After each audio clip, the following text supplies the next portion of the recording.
بيقول لك ان في صراع ابدي ما بين الانفع والامتع.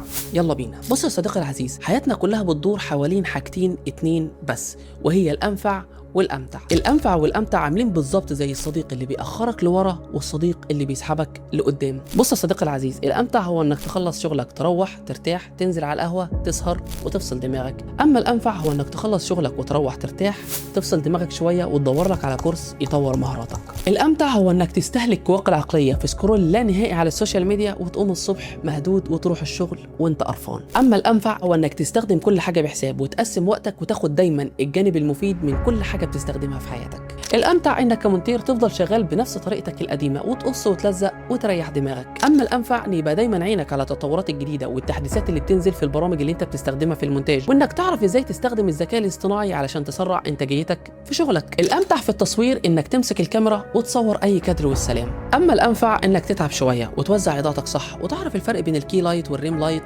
وتعرف بجد تطلع كادر سينمائي وامتى تستخدم الكادر ده وفين. الامتع انك تندب حظك وتريح بالك وتقول ان الذكاء الاصطناعي بكره وبعده هياخد مكاني في الشغل. لكن الانفع انك تتعلم ازاي تسخره لمصلحتك ويكون هو المساعد بتاعك. والخلاصه ربنا قالها في كتابه العزيز: وهديناه النجدين.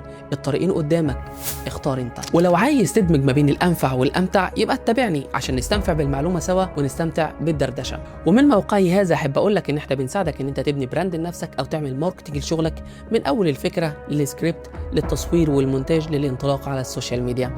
ده كان شوت قهوه بعرس الدرش. تابعني واستنى الشوت الجاي.